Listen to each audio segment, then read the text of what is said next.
2025ல் நீங்கள் ஹீரோவோட ஸ்ப்ளெண்டர் இல்லை ஸ்ப்ளெண்டர் ப்ளஸ்ஸு எக்ஸ்டெக்கு அது மாதிரி எந்த வேரியண்ட்டாக இருந்தாலும் சரி நீங்கள் வாங்கலாமா வேணாமான்றதை கிளியராக ப்ரோ அண்ட் கான்ஸ் எக்ஸ்பிளைன் பண்ண போகிறேன். வாங்க வீடியோக்குள்ளே போகலாம்.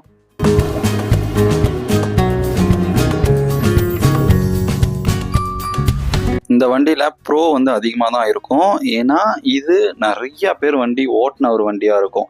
ஆக்சுவலாக சொல்ல போனால் ஓனர்ஷிப்பே நிறைய பேர் இந்த வண்டியை சொல்லுவாங்க. ஏன்னா அந்தளவு வண்டி செல்லிங்கும் ஆகிருக்கு, நிறைய பேர் யூஸும் பண்ணியிருக்காங்க. சின்ன வயசில் மோஸ்ட்லி இந்த வண்டி ஓட்டாத ஆளுங்களே கிடையாது. இன்னைக்கு வரைக்கும் ரோட்டில் 95% இந்த வண்டியை தான் ஓடிட்டுருக்கு. அதுவும் இல்லாமல் நிறையா பேர் ஓன் பண்ணி கல்யாணத்துக்காக இருக்கட்டும், எந்த ஃபங்க்ஷனாக இருந்தாலும் கிஃப்ட் தரதாவே இந்த வண்டி தான் மாப்பிள்ளை வண்டினே இதுக்கான பேர் இருக்குது. ஸோ மோஸ்ட் செல்லிங் வெஹிக்கிள் தான் இந்த ஹீரோ ஸ்ப்ளெண்டர் ப்ளஸ். இந்த வண்டி பார்த்தீங்கன்னா உங்களுக்கு ஸ்பேர் அவைலபிலிட்டின்றது எல்லா இடத்துலையும் கிடைக்கும். ஆஸ் யூஷுவல் எல்லாருக்குமே தெரியும், ஏன்னா ரொம்ப வருஷமாக இந்த வண்டி டாப்பில் இருக்குது. ஸோ இதுக்கான ஸ்பேர் பார்த்தீங்கன்னா உங்களுக்கு எல்லா இடத்துலையுமே கிடைக்கும். மோஸ்ட்லி சர்வீஸ் சென்டருமே உங்களுக்கு எல்லா இடத்துலையுமே இந்த வண்டிக்கு கிடைக்கும். ஈஸியாகவே உங்களால் அக்செப்ட் பண்ணுற மாதிரி தான் இருக்கும். அதே நேரத்தில் மெயின்டெனன்ஸும் ரொம்ப ரொம்ப கம்மியாக தான் இருக்கும் மற்ற வெஹிக்கிளை கம்பேர் பண்ணுறப்போ. 97.2 cc 7.91 bhp 8000 rpmலையும் 8.0 nm டார்க்கை 6000 rpmலையும் உங்களுக்கு ரிலீஸ் பண்ணோம். இந்த வண்டி பர்ஃபார்மன்ஸ் ஓரியன்டெட்லாம் கிடையாது, ஆனால் உண்மையாகவே இது பர்ஃபார்மன்ஸ் மாதிரி தான் ஓட்டுறானுங்க. ஹைவேலையாக இருக்கட்டும், அதுக்கப்புறம் லோக்கல் சிட்டிலையாக இருக்கட்டும், பர்ஃபார்மன்ஸ் மாதிரி தான் பயங்கரமாக. ஆல்ரெடி இந்த புள்ளிங்கள்லாம் சொல்லிட்டு இந்த வண்டி ஆல்டர் பண்ணி தான் நிறைய பேர் ஓட்டுறாங்க. அந்த வண்டி நம்ம ரோட்லேயே பார்க்கலாம். இந்த வண்டி தாராளமாக நான் 70 80 வரையும் ட்ரை பண்ணேன், நல்லாவே போகுது வண்டி. இப்போ வேரியண்ட்டுமே நல்லா தான் இருக்குது. இப்போ புது வேரியண்ட்டில் என்ன எடுத்துகிட்டு வந்திருக்காங்கன்னா உங்களுக்கு ப்ளூடூத் கனெக்டிவிட்டி இது மாதிரி ஃபியூச்சர்ஸ், அதுக்கப்புறம் டைப்-C சார்ஜிங் பண்ணிக்கலாம். உங்களுக்கு தேவையான சார்ஜிங் கனெக்டிவிட்டியோட இப்போ வர புது வேரியண்ட்டில் உங்களுக்கு அவைலபிளாக இருக்குது. மோஸ்ட்லி ஃபேமிலி சூட்டபிள் பக்காவாக இருக்கும். என்ன ரீசன்னா வெயிட்டுமே கம்மி, 112 kg தான். சீட் ஹைட்டுமே 785 mm இருக்கிறனால நீங்கள் ஷார்ட் ரைடராக இருந்தாலும் சரி, டால் ரைடராக இருந்தாலும் சரி, நம்ம சிட்டி கம்ஃபர்ட்டுக்கு நீங்கள் தாராளமாக சூப்பராகவே யூஸ் பண்ண முடியும் இந்த வண்டியை. பெட்ரோல் கெப்பாசிட்டி எவ்வளோ இருக்குதுன்னு பார்த்தீங்கன்னா கண்டிப்பாக ஆல்ரெடி மைலேஜ் எதிர்பார்த்துப்பீங்க. ஆமாம், ஆக்சுவலாக மைலேஜுக்காக தான் இந்த வண்டி 9.8 லிட்டர் பெட்ரோல் டேங்கோட கெப்பாசிட்டி கொடுத்துருக்காங்க. ரிசர்வ் பார்த்தீங்கன்னா உங்களுக்கு 1 லிட்டர் ரிசர்வ் இருக்கும். இதுக்கு இந்த வண்டியை மெயினாக எடுக்கிறாங்க அப்படின்னாலே அந்த மைலேஜுக்காக தான். இதோடைய ரியல் லைஃப் மைலேஜ் நிறைய பேர் சொன்ன மைலேஜ் என்ன அப்படின்னா, சிட்டிக்குள்ளேயே உங்களுக்கு 60 65 அது மாதிரிலாம் கிடைக்குதுன்னு சொல்கிறாங்க. நிறைய பேர் கிளைம் பண்ணுறாங்க. நான் ஒரு ஓன் வெஹிக்கிள் ப்ரீவியஸாக வச்சுருக்கிறப்போ எனக்குமே 65ன்றது தாராளமாக கிடச்சிச்சு. ஹைவேலாம் போகிறப்போ 68 67 அது மாதிரிலாம் தாராளமாக கிடச்சிச்சு. இப்போ வர்ற வண்டிங்க அவங்க ஓட்டுற ஸ்டைலை பொறுத்து முன்ன பின்ன கிடைக்கலாம். ஆனால் மைலேஜ்னு பார்த்துக்கிட்டிங்க அப்படின்னா மினிமம் 58 to 60ல இருந்து மேக்ஸிமம் 70 72 73 கூட கிடைச்சிச்சுன்னு சொல்லிட்டு நிறைய பேர் கிளைம் பண்ணியிருக்காங்க. டயர் சைஸ் எடுத்துக்கிட்டிங்க அப்படின்னா உங்களுக்கு ஃப்ரண்ட் டயர் செக்ஷன் பார்த்தீங்கன்னா 100/80யும் ரியர் டயரோட செக்ஷன் பார்த்தீங்க அப்படின்னா 100/80யும் சேம் ரெண்டும் ஒரே மாதிரி தான் கொடுத்துருக்காங்க. ரெண்டுமே உங்களுக்கு டியூப்லெஸ் டயர் தான் வரும். இப்போ வர புது வேரியண்ட்ல ஒரு பெரிய டிஃப்ரென்ஸாக உள்ள இருக்கிறதெல்லாம் மாற்றிருக்காங்களான்னு அப்படிலாம் எதுவும் கிடையாது. பெரிய டிஃப்ரென்ஸ் எல்லாமே Bluetooth changes, colour scheme change பண்ணுறது, அதுக்கப்புறம் இந்த LED லைட் வைக்கிறது ஃப்ரண்ட்டு பேக்கில், இது மாதிரி DRL எடுத்துகிட்டு வர்றது, இது மாதிரி தான் புதுசாக எடுத்துகிட்டு வராங்க. இதில் பெரிய விதமான ஃபியூச்சர்ஸ் அது மாதிரிலாம் எதுவும் கிடையாது. இதில் பெரிய மைனஸ்னே சொல்லலாம்.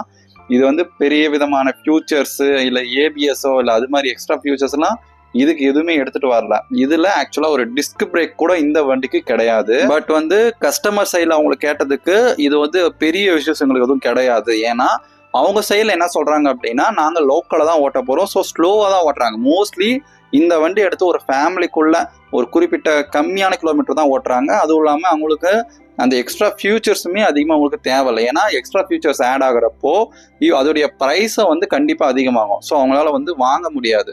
அந்த ரீசனுக்காகவே இதோடைய ஃபியூச்சர்ஸ் எதுவும் இன்க்ளூட் பண்ண மாட்டேங்கிறாங்க. பட் கஸ்டமர் சைடுமே இது போதுமான அளவு இருக்குன்ற மாதிரி தான் அவங்களுடைய ஒப்பீனியன் இருக்கு. ஏன்னா இதுக்கு காம்படிட்டா தர பஜாஜ் எல்லாம் பார்த்தீங்கன்னா உங்களுக்கு ABS எடுத்துட்டு வந்தாங்க.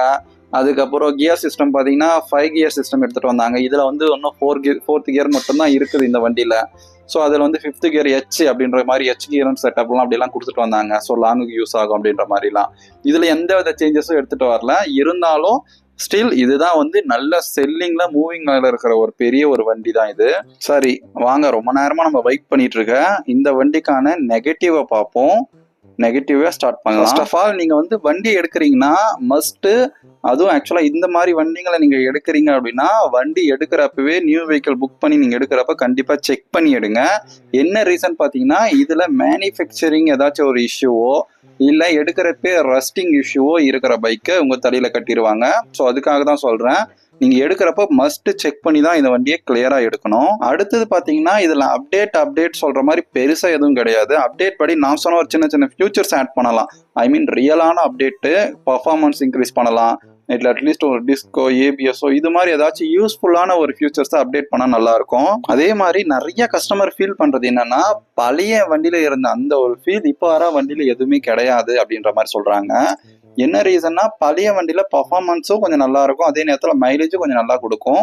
இப்போ வர்ற வண்டியில நிறைய ஸ்டார்டிங் இஷ்யூஸ் வருது, அதுக்கப்புறம் ஒரு சின்ன சின்ன வந்து ரெஸ்டிங் இஷ்யூஸ், இன்ஜின்ல நாய்ஸ் வர்றது, இது மாதிரி இஷ்யூஸ் இப்போ வர புது வெஹிக்கிளே வருதுன்னு சொல்லிட்டு ஃபீல் பண்றாங்க. என்னன்னா இதுலயும் ஸ்டார்டிங் பிரச்சனையா அப்படின்னு கேட்டீங்கன்னா ஆமா. இதுல என்னன்னா ஹீரோல இப்போ வந்து வர வண்டியில காமனா இந்த இஷ்யூ இருக்கு. என்னன்னா ரன்னிங் வந்து ஆஃப் ஆகுது அப்படின்றாங்க. வண்டி ஓட்டிட்டே இருக்கணும்னா சடனா வண்டி ஆஃப் ஆயிடுது. ஸோ இது மாதிரி வந்து கஸ்டமர் ஒவ்வொரு இடத்துல ஒவ்வொரு மாதிரி வந்து இஷ்யூஸ் இப்போ அந்த BS6 இன்ஜின்ல ஃபீல் பண்றாங்க. ஆக்சுவலா நல்லா தெரிஞ்சுக்குங்க, இந்த இஷ்யூ பாத்தீங்க அப்படின்னா நீங்க மினிமம் 2 லிட்டர் வந்து பெட்ரோல் வந்து மெயின்டைன் பண்ணணும். இதனாலேயே ஒரு இஷ்யூ இருக்கும். ஸோ இதை தவிர்த்தும் சில பேருக்கு இந்த இஷ்யூ வந்திருக்குதா ஃபீல் பண்றாங்க. உங்க வண்டியில் இது மாதிரி இஷ்யூ வருதா இல்லையான்றதை கமெண்ட் பண்ணுங்க.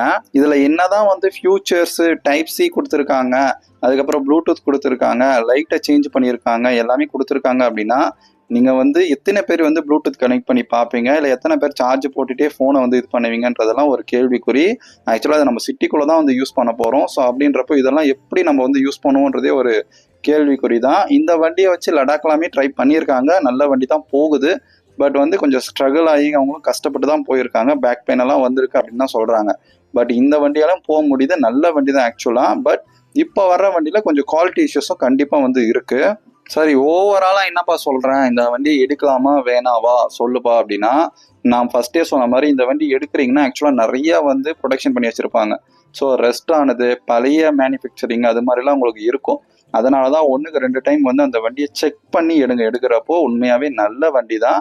பட் இப்போ வர வண்டியில சில வண்டிகளை காமனா வந்து மேனுஃபேக்சரிங் டிஃபெக்ட் இருக்கு. ஆன் ரோட் பாத்தீங்க அப்படின்னா உங்களுக்கு 1,05,000 1,10,000 மதுரை பிரைஸ் வந்து வருது. லாஸ்டா நாங்க கேட்டோம் இந்த வண்டிக்கு.